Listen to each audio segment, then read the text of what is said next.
حاجات شریعہ کو اپنے دربار عالیہ میں قبول و مقبول فرمائے، اور جو مومنین و مومنات اس دار فانی سے رخصت ہو چکے، بالخصوص جن کی دعا کرنے والا کوئی نہیں، بار الہ تجھے واسطہ ہے محمد و آل بیت محمد کا، ان کے گناہان صغیرہ و کبیرہ معاف کر کے انہیں جنت اور فردوس میں اعلیٰ مقام عطا فرما۔ بانی مجلس کی تمام تر جائز شرعی حاجات کو اپنے دربار میں قبول و مقبول فرما۔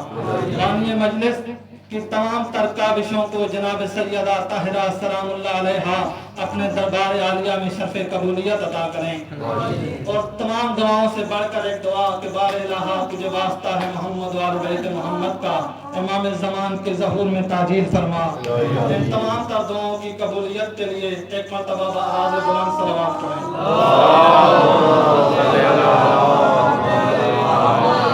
عزیزان گرامی قادر معزز سامعین کرام، میں نے آج کی مجلس سے مخاطب ہونے کے لیے آپ حضرات کے سامنے سورہ اعراف کی آیت نمبر 157 کی تلاوت کا شرف حاصل کیا۔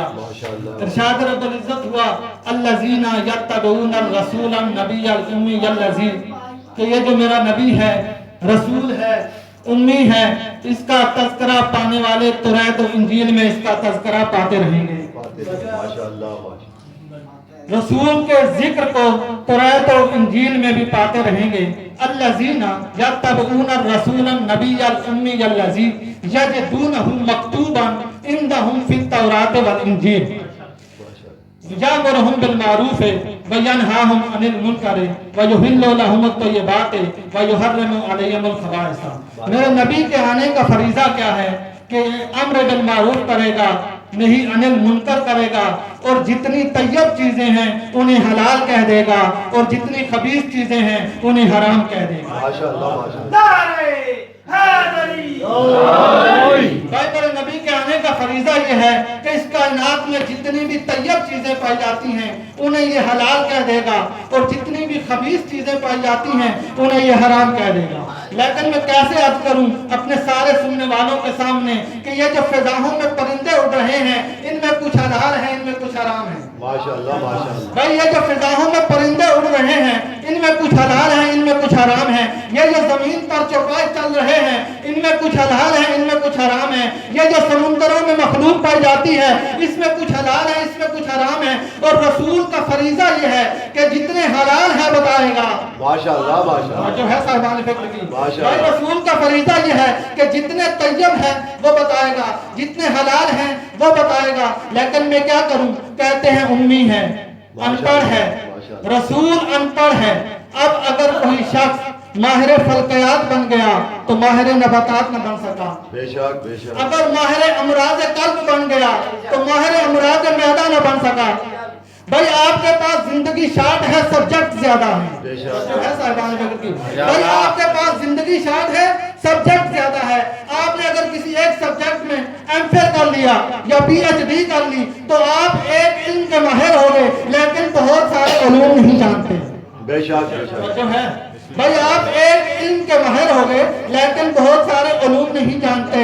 یعنی اگر آپ ماہر فلکیات بن گئے تو ماہر نباتات نہ بن سکے، اگر ماہر نباتات بن گئے تو ماہر فلکیات نہ بن سکے۔ اور رسول کا فریضہ یہ ہے کہ جتنے ہواؤں میں حلال ہے بتائے گا، جتنے ہواؤں میں حرام ہے بتائے گا، جتنے سمندروں میں حلال ہے بتائے گا، جتنے سمندروں میں حرام ہے بتائے گا، جتنے زمین میں حلال ہے بتائے گا، جتنے زمین میں حرام ہے بتائے گا۔ ارے کیسا پڑھا لکھا امی تھا، ارے کیسا پڑھا لکھا امی تھا، آج سے 1400 سال پہلے سارے حلال جانتا تھا، سارے حرام جانتا تھا۔ ماشاءاللہ ماشاءاللہ۔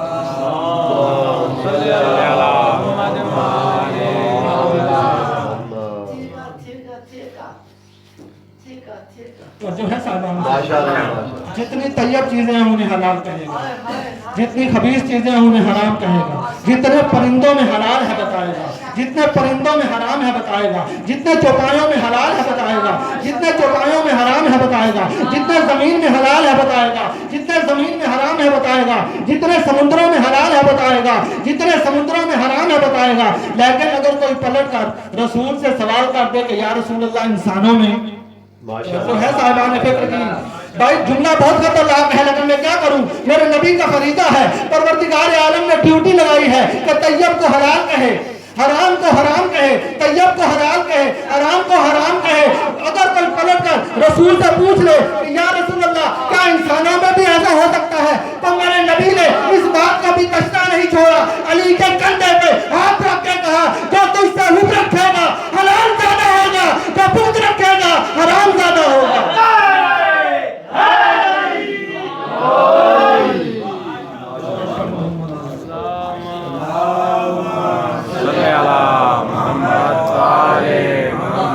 بھائی میں کیا کہوں، فریضہ پیغمبر ہے معذرت کے ساتھ۔ خدا کی قسم علی کا نام کسوٹی ہے، یقین کیجئے گا کوئی عالمانہ یا خطیبانہ بات نہیں، بلکہ دنیا حیران ہے تخلیق علی کا۔ خلق تو اس نے بہت بڑے بڑے لوگوں کو کیا ہے، لیکن اگر کسی کی شخصیت کو معیار حلال اور معیار ایمان بنایا تو علی ہے۔ اور جو ہے جتنے طیب ہیں انہیں حلال کہے گا، جتنے خبیث ہیں انہیں حرام کہے گا، امر بالمعروف کرے گا، نہیں عن المنکر کرے گا۔ اچھا اگر یہ سارے کام آپ نبی سے لے لو تو کیا کامیاب ہو جاؤ گے؟ نہیں ہوگے۔ کیوں؟ اب آیت آگے بڑھی، فَالَّذِينَ آمَنُوا بِهِ وَعَزَّرُوهُ وَنَصَرُوهُ وَاتَّبَعُوا النُّورَ الَّذِي أُنزِلَ مَعَهُ أُولَٰئِكَ هُمُ الْمُفْلِحُونَ۔ اب اس نور کی پیروی کرو جو محمد کے ساتھ اترا ہے، اب اس نور کی پیروی کرو جو محمد کے ساتھ اترا ہے۔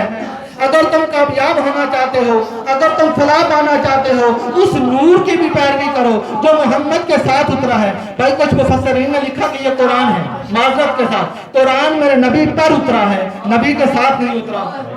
جو ہے بھائی قرآن نبی پر اترا ہے، نبی کے ساتھ نہیں اترا۔ اس نور کی پیروی کرو جو محمد کے ساتھ اترا ہے۔ قرآن میرے نبی پر اترا ہے، نبی کے ساتھ نہیں اترا۔ اب وہ کون سا نور ہے جو محمد کے ساتھ اترا ہے؟ بھائی وہ کون سا نور ہے جو محمد کے ساتھ اترا ہے؟ سب سے پہلے نور کی تعریف سن لیجئے۔ ایک لفظ نور جو اس نے محمد عربی کے لیے ارشاد فرمایا، قد جاءکم من اللہ نور و کتاب مبین۔ ہم نے انسانیت کی طرف دو چیزیں بھیجی ہیں، ایک کتاب بھیجی ہے اور ایک نور بھیجا ہے۔ بھائی یہ کتاب مبین قرآن ہے، اور نور سے مراد اگر میرا نبی نہیں تو پھر کون ہے؟ جو ہے قد جاءکم من اللہ نور و کتاب مبین۔ ہم نے انسانیت کی طرف دو چیزیں بھیجی ہیں۔ بھائی یہ کتاب مبین ہے قرآن، اور نور ہے میرا نبی۔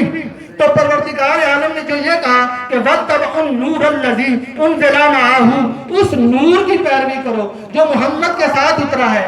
قرآن کے لیے الگ لفظ استعمال کیا۔ اب وہ کوئی اور نور ہے جو محمد کے ساتھ اترا ہے۔ بھائی اور تعریف سن لیں نور کی۔ اب پروردگار عالم نے سورہ نور میں آواز دی، اللہ نور السماوات والارض، اللہ زمین و آسمان کا نور ہے۔ اللہ نور السماوات والارض، اللہ زمین و آسمان کا نور ہے۔ یہ اس نے ایک مثال دی ہے، وہ نور نہیں ہے بلکہ نور کا بھی خالق ہے، اور جو ہے صاحبان علیہ۔ اور اس نور کی طاقت کو جانتے ہو، کسی نے دیکھنا چاہا تھا اس نور کو۔ بھائی کس نے دیکھنا چاہا تھا؟ جو حضرت موسیٰ علیہ السلام کے ساتھ تھے، انہوں نے کہا تھا کہ ہمیں خدا دکھا۔ موسیٰ علیہ السلام نے نہیں دیکھنا چاہا تھا، وہ جو ساتھ تھے کہتے تھے کہ اگر تیرا خدا پر حق ہے تو دکھا، لیکن پروردگار عالم نے کہا کہ مجھے دیکھا نہیں جا سکتا، نور ہے نا۔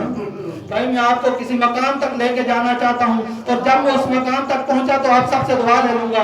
بھائی پروردگار عالم نے کیا کہا کہ مجھے دیکھا نہیں جا سکتا، لیکن جب قوم نے ضد کی تو پروردگار عالم نے جناب موسیٰ سے کہا اچھا ان میں سے جو قوی القلب ہیں، بڑے سینے کے مالک ہیں، بڑے دل والے ہیں، انہیں لے آ۔ جو ہے بھائی جو قوی القلب ہیں، بڑے سینے والے ہیں، انہیں لے آ۔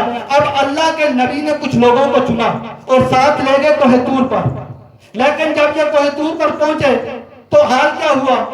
بھائی پروردگار عالم نے تھوڑی سی تجلی دکھائی اور حال یہ ہوا کہ مر گئے۔ پروردگار عالم نے تھوڑی سی تجلی دکھائی اور حال یہ ہوا کہ مر گئے، کوہ طور چل گیا، اللہ کا نبی بے ہوش ہو گیا۔ بھائی عمل ایک ہوا، رد عمل تین ہوئے، بے جان چیز جل گئی، جاندار مر گیا، نبی بے ہوش ہو گیا۔ یعنی جاندار بے جان چیز جیسا نہیں، اور نبی ہر جاندار جیسا نہیں۔ ماشاءاللہ ماشاءاللہ۔ بھائی بے جان چیز جاندار جیسی نہیں، اور ہر جاندار میرے نبی جیسا نہیں۔ تو جو ہے صاحبان فکر کی ماشاءاللہ بھائی عمل ایک ہوا، رد عمل تین ہوئے، بے جان چیز جل گئی، جاندار مر گیا تو طور جل گیا. یعنی نور اگر پہاڑ پر اترے تو اسے جلنا پڑے، اسے ریزہ ریزہ ہونا پڑے، اسے ٹکڑے ٹکڑے ہونا پڑے. کیوں؟ اب پھر پروردگار عالم نے قرآن میں آواز دی، لو انزلنا ھذا القرآن علی جبل، ہم اگر قرآن کو پہاڑ پر اتارتے، بھائی ہم اگر قرآن کو پہاڑ پر اتارتے تو کیا ہوتا؟ پہاڑ ریزہ ریزہ ہو جاتا. چونکہ قرآن ہے نور، کلام الہی بھی ہوتا ہے نور. اگر وہ پہاڑ پر اترے تو پہاڑ ریزہ ریزہ ہو جائے. تجلی الہی اگر پہاڑ پہ آئے تو پہاڑ ریزہ ریزہ ہو جائے. قرآن کا نور اگر پہاڑ پہ آئے تو پہاڑ ریزہ ریزہ ہو جائے. پتہ چلا نور اگر پتھر کی کسی چیز کے سامنے آتا ہے تو اسے ریزہ ریزہ ہونا پڑتا ہے، اسے ٹکڑے ٹکڑے ہونا پڑتا ہے. نور کی یہ علامت ہے کہ اگر وہ پہاڑ کے سامنے آئے تو اسے ریزہ ریزہ ہونا پڑتا ہے، اگر وہ پتھر کے سامنے آئے تو اسے ریزہ ریزہ ہونا پڑتا ہے. اب علی کی ماں علی کو لے کے کعبے کے سامنے چلی گئی. کعبہ مٹی کا نہیں ہے، کعبہ پتھر کا ہے. کعبے نے پھٹ کے بتایا کہ علی خاک کا نہیں، علی نور کا ہے.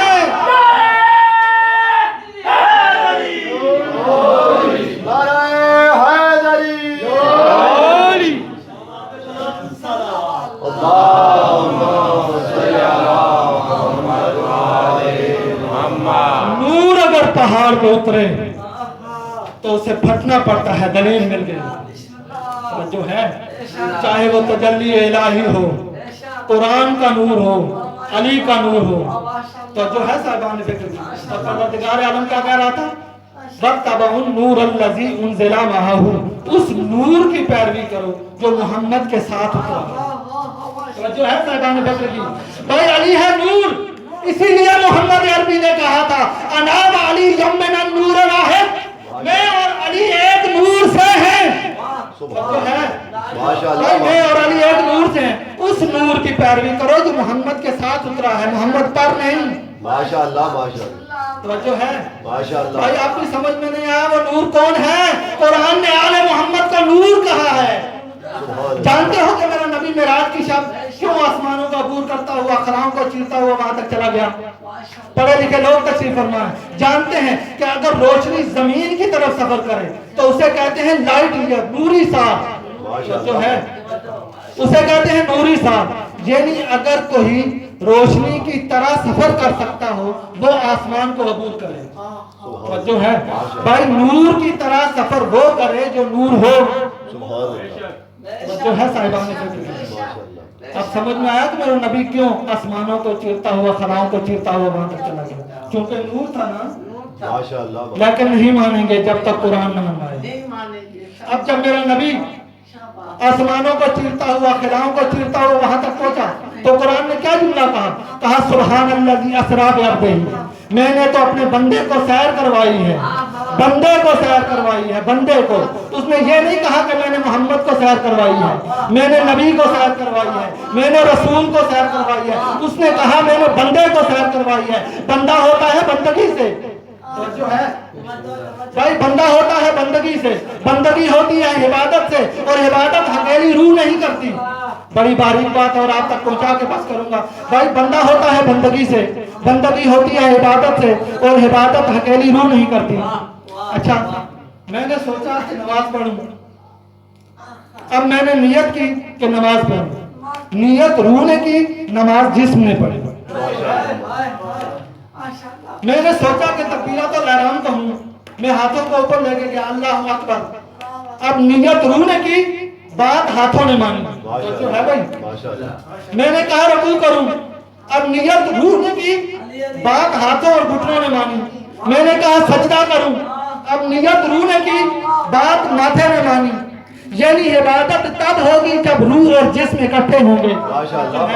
بھائی عبادت تب ہوگی جب روح اور جسم اکٹھے ہوں گے. عبادت ہوتی ہے بندگی سے، بندگی کرنے والا ہوتا ہے بندہ، اور جو بندہ ہوتا ہے وہ عبادت کرتا ہے. اب عبادت روح اور جسم کے مجموعے سے ہوتی ہے. وہ یہ بھی تو کہہ سکتا تھا کہ میں نے محمد کو سیر کروائی ہے، میں نے رسول کو سیر کروائی ہے، میں نے نبی کو سیر کروائی ہے. لیکن اس نے کہا نہیں نہیں، میں نے بندے کو سیر کروائی ہے، تاکہ مولوی کے ذہن میں یہ شک نہ گزرے کہ اکیلی روح